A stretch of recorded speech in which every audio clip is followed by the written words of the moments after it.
Hey guys, it's Amy, or the Real Slim Amy. Today is Wednesday, June 21st, 2017. And as the title suggests, I am quitting keto. I'm not quitting dieting. I am going to do low carb rather than keto.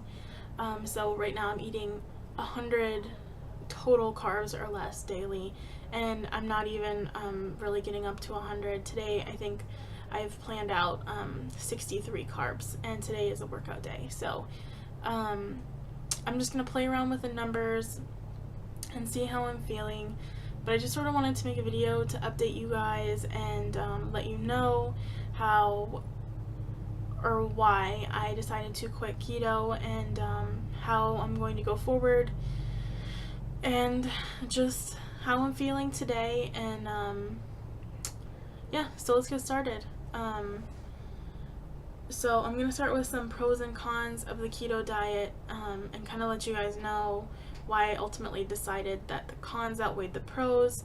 So let's start with the pros. The first 2 weeks you're going to lose a lot of weight, like a lot. I lost, I think, a total of 12 pounds the first 2 weeks, and it's really encouraging, and I'm sure it really helps a lot of people stay encouraged to keep losing weight when you see drops like that, because you want to be out of the weight you're at, if that makes sense.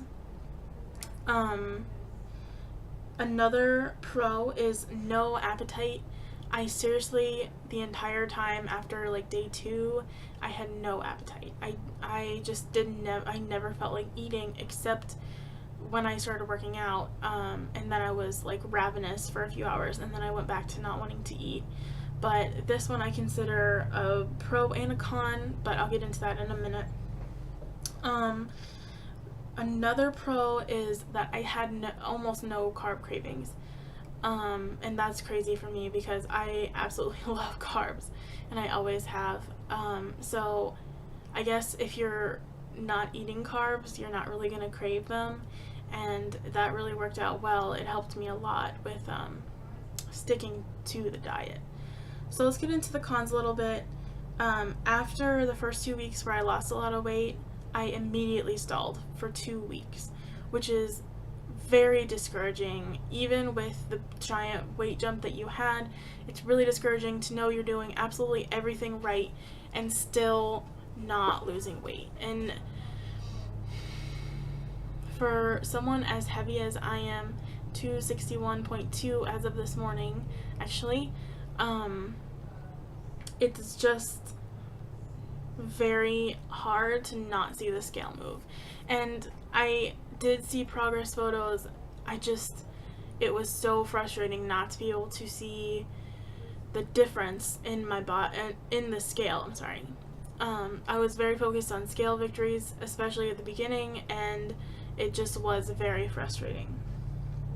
Another con for me was the nutrient deficiency, specifically sodium, potassium, and magnesium. I had to supplement for those, and I'm a pretty big proponent of get the nutrients that your body needs from your diet rather than from supplements.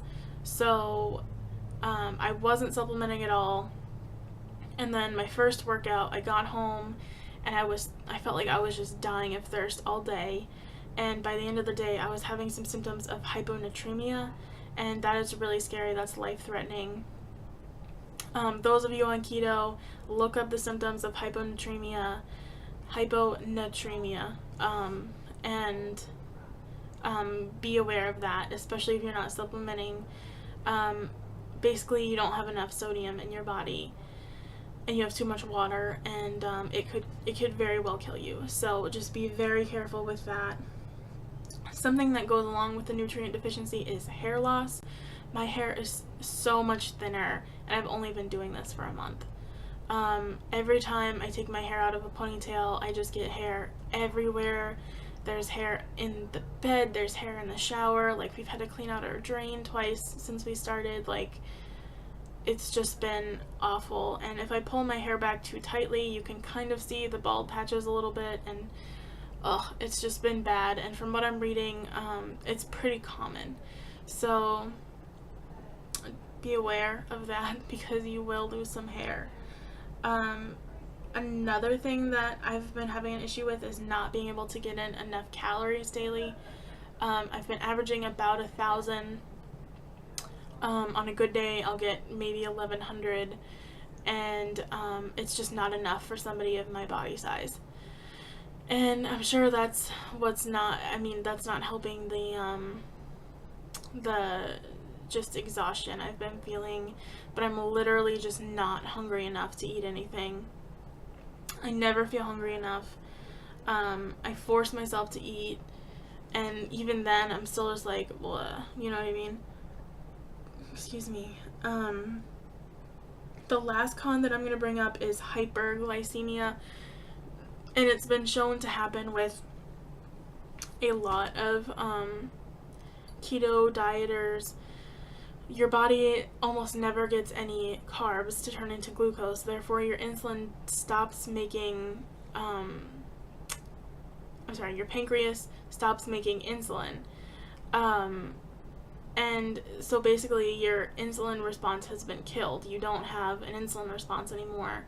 And that's really scary for me because before I started the keto diet, my fasting blood sugar was borderline. It was 115. And then in the second week, it got down into the 90s, which I was very excited about. And then third week, it went straight back up into the low 100s and even a little bit higher than it was before I started. And my mom is a type 2 diabetic, and it's just very scary to me to think that I could be a type 2 diabetic because my mom is very, very sick.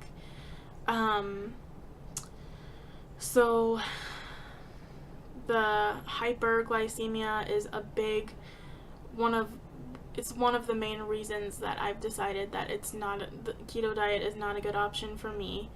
I've seen a lot of articles say it goes away as soon as you start eating carbs, but what if you never want to eat carbs again because you're worried you're going to gain all the weight back? Like, it's just very scary. Your blood sugar levels should not be that high on a daily basis. It can cause nerve damage. It can cause all sorts of issues. So because there's not enough research on that specifically, that's sort of a no-go for me. So overall for me, there are more cons than pros.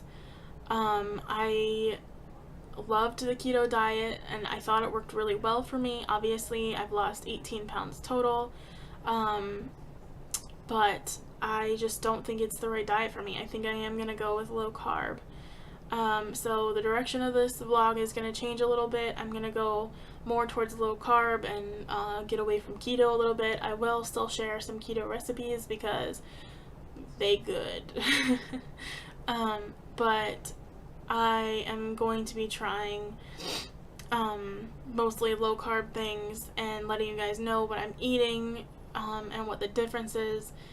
I've already noticed an energy level shift for myself. I'm feeling way more like myself with just a little bit of extra carbs I've been eating. I still have a ways to go before I feel 100%, but I am feeling much, much better. So I think that's about all I have for you today. I am going to be posting a video tomorrow as well, and then don't forget that I'm taking the weekend off. If you have any questions about the keto diet, you can leave a comment, or you can leave me a question on any of my social media outlets. I will be posting those in the description box below like I normally do. So, I mean, don't be a stranger. Like, comment if you want to see more videos. Give me suggestions for more videos that you want to see. And I will see you guys tomorrow. Bye.